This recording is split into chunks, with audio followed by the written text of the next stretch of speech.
இனிய 10ஆம் வகுப்பு மாணவர்களே வணக்கம். திஸ் கிளாஸ் அதாவது இந்த வீடியோவில் நம்ம என்ன பார்க்க போறோம் அப்படின்னா fertilization and foetal development. Fertilization and foetus development. இப்போ ஃபெர்டிலைசேஷன் அப்படின்னு சொல்லும்போது மேல் கேமெட்ங்கிற அப்படி ஸ்பாம் இருக்கு பார்த்தீங்களா? ஸ்பாம் என்ன பண்ணும் அப்படின்னா ஃபீமேல் ரீப்ரொடக்டிவ் பார்ட் வழியா யூட்ரஸ்க்கு டிராவல் பண்ணி யூட்ரஸ் வழியா என்ன பண்ணும் அப்படின்னா ஃபல்லோபியன் டியூப்ல வந்து அந்த ஸ்பாம் வந்து மூவ் ஆகி போகும். அதே மாதிரி ஓவரியில் இருக்கக்கூடிய அந்த எக்கு ஓவரி மெச்சூர் ஆகும் பொழுது ஓவரியிலேருந்து ரிலீஸ் ஆகக்கூடிய அந்த எக்கு என்ன பண்ணும் அப்படின்னா அந்த ஃபல்லோபியன் டியூபோட மவுத் வழியா உள்ளுக்குள்ள என்டர் ஆகி ஆம்புலா அப்படிங்கிற அந்த ரீஜனுக்கு வரும். அப்போ ஸ்போமும் எக்கும் மீட் ஆகக்கூடிய அந்த பிளேஸ் ஃபல்லோபியன் டியூப்ல எக்கும் ஸ்போமும் ஃபியூஸ் ஆகக்கூடிய அந்த பிளேஸுக்கு என்ன பேர் அப்படின்னா ஆம்புலா அப்படின்னு பேர். இந்த ஆம்புலாவில் எக்கும் ஸ்போமும் ஃபியூஸ் ஆகுது பார்த்தீங்களா? அந்த ப்ராசஸுக்கு பேர் ஃபெர்டிலைசேஷன், கருவுறுதல் அப்படின்னு. எக்கும் ஸ்போமும் ஃபியூஸ் ஆகக்கூடிய அந்த ப்ராசஸுக்கு பேர் ஃபெர்டிலைசேஷன். அப்போ ஃபெர்டிலைசேஷன் அப்படிங்கிறத எப்படி சொல்லலாம் அப்படின்னா ஜாயினிங் ஆஃப் எக் அண்ட் ஸ்போம் அப்படின்னு சொல்லலாம். அப்போ இந்த எக்கும் ஸ்போமும் ஃபியூஸ் ஆகும்போது நமக்கு என்ன கிடைக்கும்? சைகோட் கிடைக்கும். இந்த சைகோட்டை வேற மாதிரி நம்ம எப்படி சொல்லலாம் அப்படின்னு பார்த்தீங்கன்னா ஃபெர்டிலைஸ்டு எக் அப்படின்னு சொல்லலாம். ஸோ இதுதான் வந்து பார்த்தீங்கன்னா ஃபெர்டிலைசேஷன். இப்போ ஃபெர்டிலைசேஷன் அப்படிங்கிற ஒரு விஷயம் உங்களுக்கு புரியுது. Fertilization and foetal development or foetus development. அப்போ அந்த ஃபியூட்டஸ் டெவலப்மெண்ட் அப்படின்னு சொல்லும்போது யூட்ரஸ்ல அந்த சைகோட் என்னவா ஆகணும் அப்படின்னா become to converted into embryo. அந்த எம்ப்ரியோவில் பார்த்தீங்கன்னா பிளாஸ்டுலா அப்படின்னு ஒரு ஸ்டேஜ் இருக்கு. அதுக்கப்புறம் கேஸ்டுலா அப்படின்னு ஒரு ஸ்டேஜ் இருக்கு. பிளாசெண்டல் ஃபார்மேஷன், ஆர்கனோஜெனிசிஸ் அப்படின்னு சொல்லிட்டு இந்த ஃபியூட்டல் டெவலப்மெண்ட் ஃபெர்டிலைசேஷன்லேருந்து ஆரம்பிச்சு child delivery after milk production அது வரைக்கும் பார்த்தீங்கன்னா டோட்டலாக ஒரு 9 ஸ்டெப்ஸ் இருக்கு. First of all you memory the 9 steps. அப்போ ஃபெர்டிலைசேஷன் அண்ட் ஃபியூட்டஸ் டெவலப்மெண்ட் அப்படின்னு கேட்டிங்கன்னா எத்தனை ஸ்டெப்ஸ் இருக்கு? Based upon the 10th book 9 steps இருக்கு. ஃபர்ஸ்ட் நம்ம 9 ஸ்டெப்ஸை பார்க்க போறோம். அந்த 9 ஸ்டெப்ஸுக்கு அப்புறம் ஒரு ஸ்டெப்பையும் நம்ம என்ன பண்ண போறோம்? டீட்டெயிலாக தெரிஞ்சுக்க போறோம். சரிங்களா? இப்போ நம்ம போர்டு பக்கமாக திரும்புவோம். So listen here. Fertilization and foetal development. Fertilization to foetal டெவலப்மெண்ட்ல மொத்தமாக எத்தனை ஸ்டேஜஸ் இருக்கு அப்படின்னு கேட்டீங்கன்னா 9 ஸ்டேஜஸ் இருக்கு. The first one is the fertilization. Fertilization means joining of or fusion of sperm and egg in the region of fallopian tube. Fallopian tubeல எந்த area அப்படின்னா ஆம்புலா அப்படிங்கிற ஏரியாவில் தான் ஃபெர்டிலைசேஷன் நடக்கும். ரெண்டாவது பார்த்தீங்கன்னா cleavage and formation of blastula. Cleavage and formation of blastula அப்படிங்கிறத பார்க்குறோம். தேர்ட் ஸ்டெப் வந்து இம்ப்ளான்டேஷன். இம்ப்ளான்டேஷன் எங்க நடக்கும் அப்படின்னா யூட்ரஸ்ல நடக்கக்கூடிய ஒரு ப்ராசஸ் தான் வந்து இம்ப்ளான்டேஷன். அதை தொடர்ந்து ஃபோர்த்தா கேஸ்ட்ருலேஷன். கேஸ்ட்ருலேஷன் அப்படிங்கிறது the blastula is a group of cells. Blastula is a group of cells. That cells outer cells are smaller in size and the inner cells are larger in size. That is called blastulation. Okay, after that formation of implantation. யூட்ரஸ்ல என்ன நடக்கும்? Implantation நடக்கும். இப்போ blastula என்னவா மாறும் அப்படின்னா கேஸ்ட்ருலாவா மாறும். That is called gastrulation. Gastrula formation is called gastrulation. After organogenesis. Organogenesis means the group of cells of embryo become converted into different organs. அந்த குரூப்பா இருக்கிற செல் என்ன பண்ணும்னா பலவித ஆர்கனாக மாறக்கூடிய அந்த நிகழ்ச்சிக்கு பேரு ஆர்கனோஜெனிசிஸ் அப்படிங்கிறோம். 6th one வந்து formation of placenta. Formation of placenta. Placenta is a group of tissue joining between maternal and fetal. Maternal அப்படிங்கிறது மதர், ஃபியூட்டஸ் அப்படிங்கிறது யங் பேபி. அவங்க ரெண்டு பேருக்கு இடையில தொடர்பு உண்டாக்குவதற்காக உருவாகக்கூடிய குரூப் ஆஃப் டிஷ்யூக்கு தான் என்ன பேரு? பிளாசெண்டா. தமிழ்ல வந்து நஞ்சு கொடி அப்படின்னு முதல்ல சொல்லுவோம். Next we move on pregnancy. Pregnancy means gestation. Pregnancyக்கு என்ன பேரு? gestation. இது எத்தனை வீக்? 40 வீக்ஸ் வந்து யூட்ரஸ்ல மெயின்டைன் ஆகக்கூடிய அந்த ப்ராசஸ்க்கு தான் பேரு pregnancy. So next we move on pasteurization. Pasteurization means childbirth. Pasteurization means childbirth. The last step is lactation. After the childbirth, the maternal, that means a mother able to produce milk. That milk is a wonderful nourishment, wonderful food for young baby. Okay, that's all. These are all 9 steps related to fertilization to fetal development. So now we going to discuss the first topic, fertilization. First heading or first step is fertilization. So fertilization is internal. What is the meaning of internal? The fertilization takes place inside the female body. That means inside the female reproductive organ. So that is called internal. That region of uterus. Uterusல வந்து பாத்தீங்கன்னா the female reproductive partல uterusக்கு மேல ரெண்டு tube இருக்கும். That tube is called fallopian tube. And the fallopian tube வந்து பாத்தீங்கன்னா the particular place, that area is called ampulla. That ampulla region, sperm and egg both are meet together. Sperm and egg meet here. After that to form the zygote. The ampulla region ல வந்து பாத்தீங்கன்னா egg sperm ஒண்ணோட ஒண்ணு meet ஆகி fertilization நடக்கும். fertilization நடக்கும்போது என்ன form ஆகும்? zygote வந்து ஃபார்ம் ஆகும். இந்த zygote வேற மாதிரி நம்ம எப்படி சொல்லலாம் அப்படினா fertilized egg அப்படினு சொல்லலாம். சோ இந்த process தான் நாங்க பார்க்க போறோம். ஃபர்ஸ்ட் பாயிண்ட் பாருங்க, இன்டர்னல். எங்க நடக்கும்? ஃபீமேல் ரீப்ரொடக்டிவ் பார்ட்ல fallopian tube ல ampulla அப்படிங்கற இடத்துல தான் வந்து fertilization நடக்கும். 1 மார்க்ஸ் நோட் பண்ணி வச்சுங்க. Next we move on oocytes. oocytes means egg. oocyte னா என்ன? egg. இந்த egg வந்து formation எங்க இருக்கும் அப்படினா ஓவரியில இருக்கும். அந்த ஓவரியில ஃபார்ம் ஆகக்கூடிய egg வந்து எவ்வளவு நேரம் லைவா இருக்கும்? the live duration. ஒரு egg ஃபார்ம் ஆயிடுச்சு அப்படினா எவ்வளவு நேரம் லைவா இருக்கும் யூட்ரஸ்ல பாத்தீங்கன்னா 24 hours have a ability to live. அப்ப fertilization நடக்கணும் அப்படினா எப்ப நடக்கணும்? within 24 hours. The formation of egg after within 24 hours is a suitable time for fertilization. Okay, the fertilization takes place must within 24 hours. Okay, next we move on. The sperm and egg meet on the fallopian tube. That region is called ampulla to form a zygote. The zygote is otherwise known as fertilized egg. So now the process of fertilization is over. It is a illustration. It is a diagrammatic illustration. It is a ovary. These two regions are called fallopian tube. That particular region of fallopian tube is called ampulla. That ampulla region, sperm and egg meet together to form a zygote. By the process is called fertilization. Okay, the next step, the second step is called cleavage and formation of blastula. Cleavage means cell division. To the joining of single cell of sperm and egg to form a zygote. The zygote also single cell. The zygotic cell continuously to involve the mitotic division. The mitotic division is a somatic division or body division. The zygote to continuously to involve the mitotic division to form a group of cells. That cells outer region is a small cells outer layer. Okay, the outer layer is made up of small cells, as well as the middle or center portion contain all the cells or larger cells. That structure is called blastula. That is the blastula formation. That blastula move through the way of fallopian tube finally to implanted in uterus. That is the second stage, cleavage and formation of blastula. The first cleavage, it is a wonderful information. The formation of zygote after 30 hours. Mitotic division, the cleavage, that means of the zygote continually to involve the division, that is known as cleavage.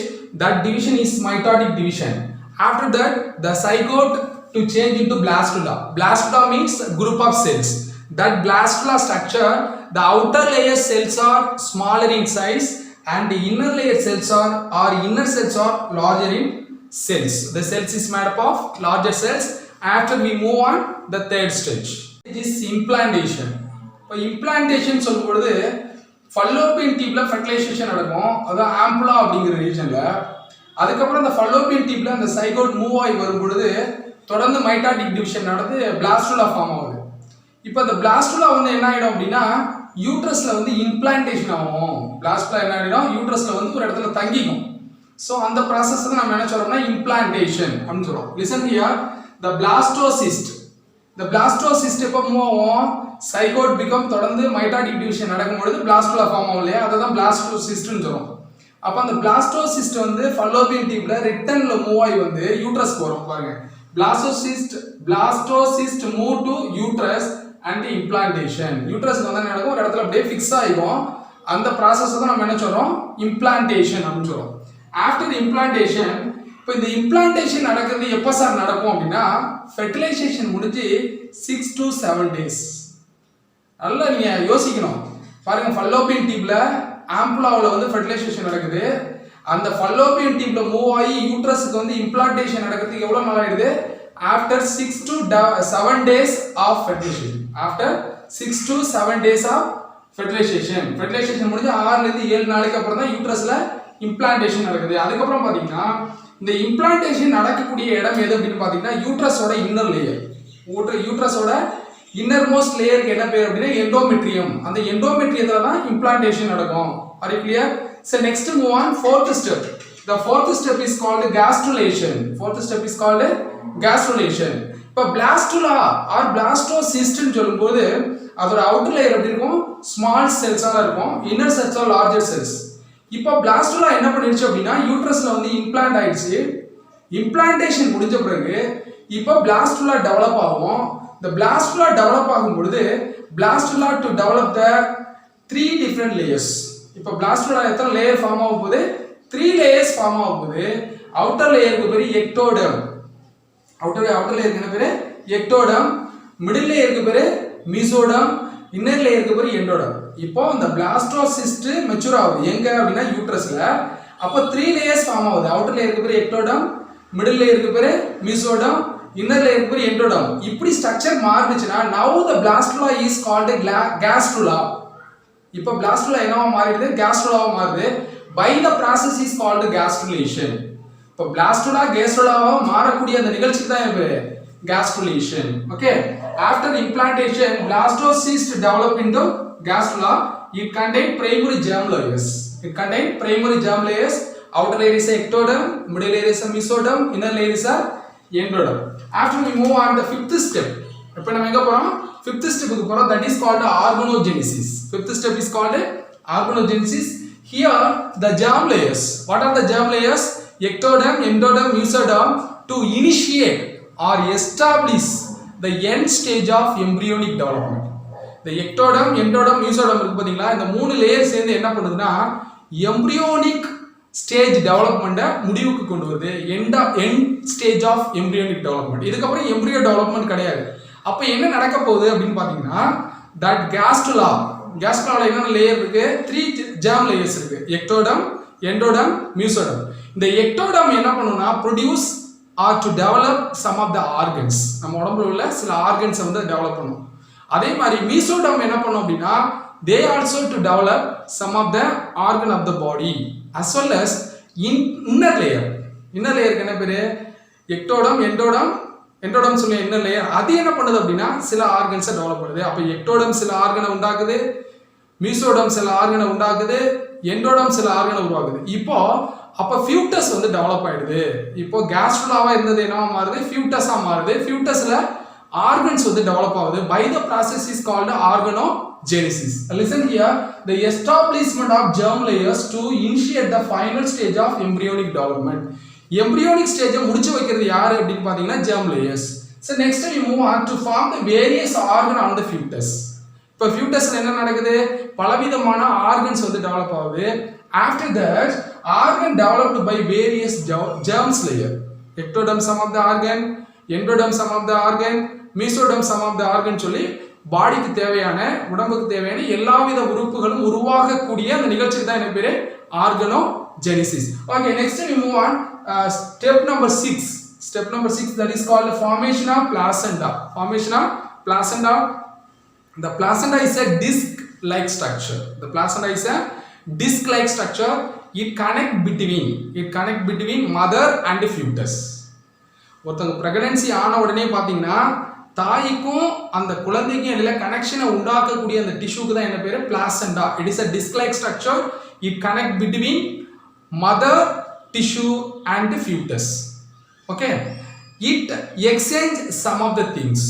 It means placenta exchange some of the things between mother and fetus. That means exchange of oxygen and exchange of carbon dioxide and remove the nitrogenous waste. Remove the nitrogenous waste. The placenta exchange the material between maternal tissue, that means a mother tissue and fetus. What are the material? Three materials. One is a diffusion of oxygen and the exchange of carbon dioxide and nitrogenous waste. Okay, then the placenta is a disc-like structure and the fetus, the both thing connect the small cord means a tube-like structure. That tube-like structure contain blood vessels. That tube-like structure contain blood vessels. That cord is called umbilical cord. That cord is called umbilical cord. Umbilical cord அப்படினா தொப்புள் கொடி. அப்போ இந்த பிளாசென்டாவுக்கும் ஃபியூட்டஸ்க்கும் இடையில connect பண்றதுக்கு ஒரு சின்ன tube மாதிரி ஸ்ட்ரக்சர் இருக்கு. அதுல blood vessels இருக்கும். சரிங்களா? அந்த blood vessel வழியா கனெக்ட் ஆகுது பாத்தீங்களா? ஃபியூட்டஸும் யாரு? ஃபியூட்டஸும் பிளாசென்டாவும் கனெக்ட் ஆகுது பாத்தீங்களா? அந்த டியூபுக்கு பேரு umbilical cord அப்படினு சொல்லி பேரு. Listen here, a cord contain blood vessels, it connect between placenta and the fetus is called umbilical cord. Okay, the umbilical cord is entirely differ from placenta. Placenta is a disc-like muscles connect between mother and fetus. After that, the placenta, are you clear? Placenta and fetus connect between the small tube. The small tube is called umbilical cord. So umbilical cord entirely differ from placenta. So next we move on the step number 7. Step number 7, pregnancy or gestation. Pregnancy or gestation. இப்போ அந்த embryo என்ன பண்ணுச்சு அப்படின்னா பிளாஸ்டுலாவா இருந்துச்சு. Blastula move ஆகி யூட்ரஸ்க்கு வந்துச்சு. யூட்ரஸ்க்கு வந்தோன்னா என்ன ஆயிடுச்சு? அது கேஸ்ட்ருலாவா மெச்சூர் ஆனிச்சு. கேஸ்ட்ருலாவில் 3 லேயர்ஸ் இருக்கு. Ectoderm, endoderm, mesoderm. அந்த 3 லேயர் என்ன பண்ணுது? டிஃப்ரெண்ட் ஆர்கனை வந்து ஃபியூட்டஸ்ல டெவலப் பண்ணுது அப்படின்னு சொல்லி பார்த்தோம். இப்போ நம்ம பார்க்க போற 7th ஹெட்டிங் வந்து பிரெக்னன்சி ஆர் கெஸ்டேஷன். அப்போ அந்த பிரெக்னன்சி கெஸ்டேஷன்ல அந்த ஆர்கன் ஃபார்ம் ஆன அந்த யங் ஒன்ஸ் இருக்கு பாத்தீங்களா, ஃபியூட்டஸ், அது வந்து ஃபுல்லா டெவலப் ஆகும். எவ்வளவு நாளைக்கு அது யூட்ரஸ்ல ஸ்டே பண்ணும்? What is the duration of pregnancy அப்படின்னு சொல்லி பாத்தீங்கன்னா 280 டேஸ். இதை எப்படி சொல்லுவோம் அப்படின்னா 40 வீக்ஸ் அப்படின்னு சொல்லுவோம். 40 வீக்ஸ் காமனா வந்து 10 மந்த்ஸ்னு சொல்லுவாங்க. ஆனா இப்போ அக்யூரசியா சொல்லணும் அப்படின்னா 280 டேஸ் ஆர் 40 வீக்ஸ் அப்படின்னு வந்து நம்ம அதை சொல்றோம். It is a duration, a time period fully develop the embryo, that is called a pregnancy, and the duration period is 280 days. During this time, that means during the time of pregnancy, the normal uterus developed 500 times larger. இப்போ நார்மலா இருக்கிற uterus சைஸோட 500 times வந்து பாத்தீங்கன்னா uterus வந்து during the time of pregnancy ல தன்னோட சைஸை வந்து பெருசாக்கிக்கும். Okay, next we move on the step number 8, parturition or childbirth. Parturition or childbirth. After fully develop the embryo, that means of end of 40 weeks or end of 280 days, the young one expelled from the uterus. The young child expelled out of uterus with the help of one more enzyme. That enzyme name is oxytocin. That enzyme produced by pituitary gland.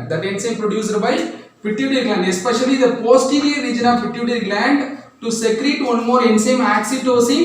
That oxytocin to contract the uterus. அது என்ன பண்ணா uterus சுருங்க வைக்கும். At the time the young one expelled out from the uterus by the process is called parturition or childbirth. Okay, next we move on lactation. It is a last stage of fetus development. After childbirth, the mammary glands of female able to produce milk by the process is called lactation. The first point, after childbirth the mammary gland of female produce milk, that is called lactation. The first producing milk of mammary glands in female are called colostrum. That is called colostrum. It is very important nourishment of young newborn babies. That colostrum to produce antibiotic powers and proteins and fatless vitamins and other things. That things good for the child growth. First 6 months of childbirth. First producing milk are called colostrum, that have highly nutrition, it good for child growth. Okay, next we move on prolactin. It is one of the good as well as important enzymes secreted by pituitary gland in the region of anterior. The anterior pituitary gland able to produce prolactin, that enzyme to stimulate the mammary glands to produce milk. By the process is called lactation. The mother milk is a good food for growth of young children's mind as well as body. We will meet on next video. Thank you.